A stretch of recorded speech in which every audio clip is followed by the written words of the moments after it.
আমাদের প্রতিদিন তো বন্ধুরা ভাত রুটি খেতে ভালো লাগে না, সেই জন্য দেখো আমরা যদি এইরকমভাবে চাপড়ি পিঠা বানিয়ে খাই সকালে বা কি রাত্রিতে, খেতেও কিন্তু বেশ ভালো লাগে আর বানানো হয়ে যায় ঝটপট, আর খেয়ে কিন্তু মন ভীষণই ভরে যায়। একটা খেলে কিন্তু মন ভরবে না, মন বলবে যেন পাগলের মতো যেন আরও খাই আরও খাই।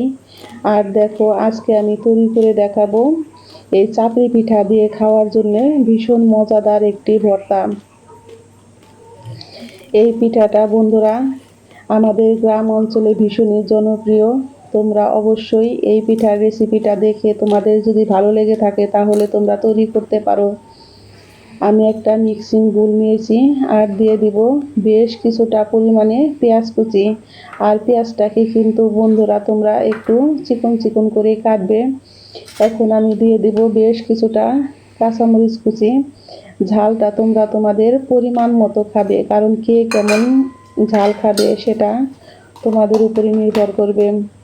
এখন আমি দিয়ে দিব হাফ চা চামচ পরিমাণে আদা রসুন বাটা।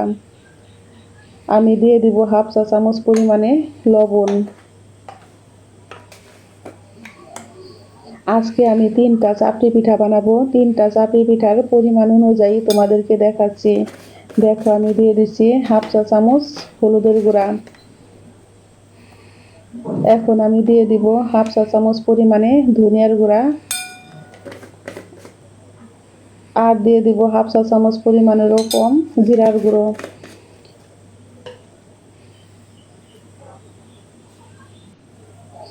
এখন আমি দিয়ে দিব শুকনা চালের গুঁড়া 1 কাপ পরিমাণে।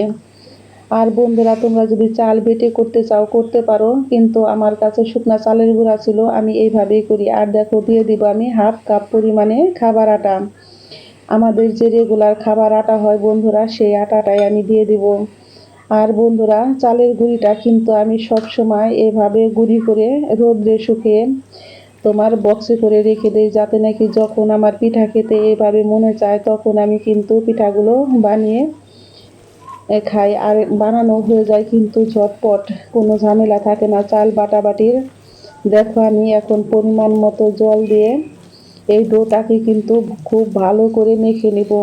আর বন্ধুরা তোমরা একবারে কিন্তু বেশি পরিমাণে জলের পরিমাণটা দিবে না, কারণ মাখতে মাখতে তারপরে তোমরা বুঝতে পারবে যে তোমাদের কতটুকু পরিমাণে জলটা লাগবে।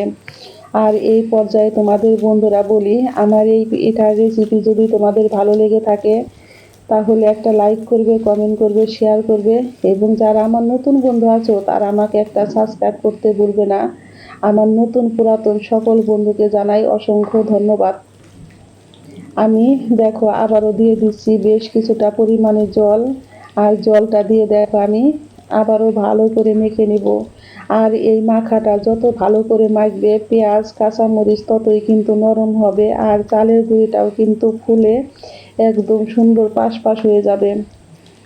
আর এইভাবে মেখে অন্ততপক্ষে রেখে দেবে 10 থেকে 15 মিনিট।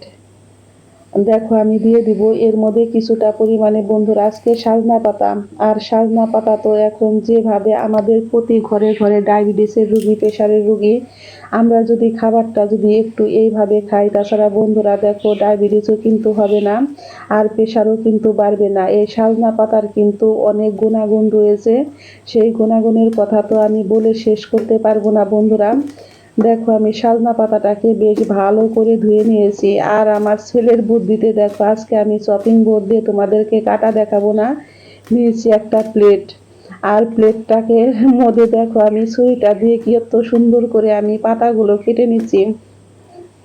আমার বড় ছেলে বলে কি মা, আমি তো মেসে থাকি, আমাদের ওখানে তো চপিং বোর্ড পাওয়া যায় না, সেই জন্য দেখো আমরা প্লেট দিয়ে এইভাবে করি। আর বন্ধুরা তোমাদের যাদের চপিং বোর্ড নাই তারা কিন্তু এইভাবে তোমরা দাঁড়িয়ে করে নিতে পারবে। যাদের কোমরে ব্যথা আছে তারা কিন্তু এইভাবে খুবই সহজে কাটাকুটি করতে পারবে। দেখো আমি তোমাদেরকে একটু কাঁচামরিচও কেটে দেখাচ্ছি। আর বন্ধুরা আমার গলাটা ভীষণই ঠান্ডা লেগে বসে গেছে, যদি ভয়েস শুনতে একটু কষ্ট হয় অসুবিধা হয়, তাছাড়া বন্ধু হিসাবে একটু মানিয়ে নিও। দেখো আমি কাঁচামরিচগুলোকেও কত সুন্দর করে কেটে নিয়েছি এইভাবে। আমি এখন দিয়ে দিব, দেখতেই পারছো, ছোট 1 বাটি পরিমাণে সজনে পাতা বাকি মোরিঙ্গা পাতা যে যেটাই বলো, আমাদের বাংলাদেশে এটাকে বলে সজনা পাতা। আর বন্ধুরা এইভাবে এই সজনে পাতা দিয়ে চাপড়ি পিঠা খেতে যেন হয় দুর্দান্ত মজার। তোমরা যদি একবার বানিয়ে খাও, তাছাড়া তোমরা বারবার খেতে চাইবে। আর যাদের ডায়াবেটিস প্রেশার আছে বন্ধুরা, তাদেরকে এইভাবে তোমরা করে খাওয়াতে পারো, দেখবে যে তাদের আর ডায়াবেটিসের ওষুধ খেতে হবে না। দেখো আমার মিশ্রণটা কিন্তু একদম রেডি হয়ে গেছে। আর করে নিব আমি দারুণ মজার ভর্তা। আমি নিয়েছি বেশ কিছুটা পরিমাণে পেঁয়াজ কুচি, রসুন আর শুকনো লঙ্কা। দেখো এগুলোকে কিন্তু আমি বেশ ভালো করে লবণ দিয়ে বেটে নিয়েছি। আর এখন আমি ভালো করে বেটে একটু সরিষার তেল, বেশ পরিমাণে সরিষার তেল দিয়ে দেখো আমি ভালো করে মাখিয়ে নিচ্ছি। আর এই ভর্তা দিয়ে খেতে হয় বন্ধুরা চাপড়ি পিঠা দারুণ মজার। অবশ্যই এই রেসিপিটা ফলো করে খেয়ে আমাকে কমেন্ট বক্সে জানাবে যে কার কেমন লেগেছে। আমি চুলায় দিয়েছি একটা ফ্রাই প্যান, আর ফ্রাই প্যানটাকে কিন্তু বেশ ভালো করে বন্ধুরা গরম করতে হবে। অবশ্যই এই চাপড়ি পিঠার মেন উপকরণ হচ্ছে তোমার তাওয়াটা বেশ ভালো করে গরম করতে হয়। যদি তোমাদের তাওয়াটা বেশ ভালো গরম হয়, তাছাড়া কিন্তু তোমাদের পিঠাটাও একদম পারফেক্টভাবে হবে আর খেতেও হবে মচমচে। আমি হাত দিয়ে দেখে নিচ্ছি যে তাপ ঠিক আছে কিনা। হ্যাঁ, তাপটা ঠিকই আছে। যখন তোমার তাওয়াটা গরম হবে তখন হাত দিলেই বুঝতে পারবে যে উপরে গরম ভাপ উঠছে। দেখো আমি এখন এইভাবে হাতের সাহায্যে দিয়ে কিন্তু ঘুরিয়ে ঘুরিয়ে আস্তে আস্তে আমি একটা পিঠা তৈরি করে নিব।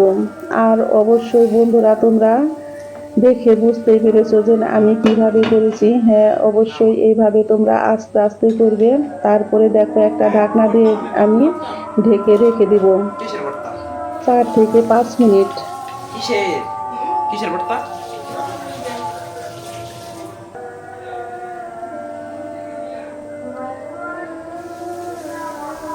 দেখো বন্ধুরা 4 থেকে 5 মিনিট পর ঢাকনা থেকে কিন্তু কত সুন্দর জল বের হচ্ছে। আর এই জলের থেকেই কিন্তু সিদ্ধ হয়ে যায় পিঠাটা। দেখো কত সুন্দর কালার হয়েছে। আর যখন পিঠাটা একদম পারফেক্টভাবে হবে, দেখবে যে চারদিক দিয়ে কিন্তু একা একাই উঠে গেছে, তখন কিন্তু আর বেশি চাপ দিতে হয় না। দেখো আমার পিঠাটা একদম রেডি হয়ে গেছে। আর এই পিঠটাও কত সুন্দর হয়েছে। এই চাপড়ি পিঠা দেখতেও যেমন সুন্দর আর খেতেও হয় দারুণ মজার। যখন আমাদের ভাত খেতে ভালো লাগে না বন্ধুরা, তখন কিন্তু আমরা এই শুকনা চালের গুঁড়ি দিয়ে কিন্তু ঝটপট বানিয়ে নিতে পারি এই চাপড়ি পিঠাটা। আর যদি বন্ধুরা তোমরা কাউকে এই চাপড়ি পিঠাটা বানিয়ে খাও, তাছাড়া সে তো তোমার ভীষণই প্রশংসা করবে। আর একটা খেয়ে কিন্তু সে তোমার বাসায় থেকে যাবে না, সে কিন্তু অনেকগুলোই খেয়ে যাবে। এই পিঠাটা এত মজার হয়। দেখো কথা বলতে বলতে আমি আবারও পিঠাগুলো তৈরি করে নিব। আর এইভাবে আমার দেখো আমি পিঠা তৈরি করে নিব সবগুলো। আর আমার 1.5 কাপ 1 কাপ চালের গুঁড়া আর হাফ কাপ আটার থেকে আমার কিন্তু 3টা চাপড়ি পিঠা হয়েছে বড় বড়। বন্ধুরা তোমরা দেখতেই পাচ্ছ। আর একটু আমি তোমাদেরকে খেয়ে দেখাচ্ছি ভর্তা দিয়ে বন্ধুরা, তোমরাও একটু নিয়ে খাও। এই পিঠাটা দেখো দারুণ মজার হয়েছে খেতে।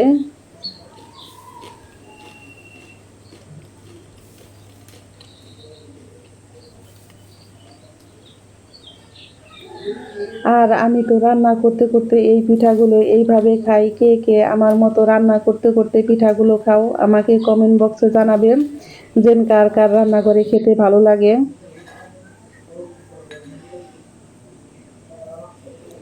আর এই চাপড়ি পিঠা বন্ধুরা এতটাই মচমচে হয়েছে যে তোমাদেরকে কিভাবে বলে বুঝাবো।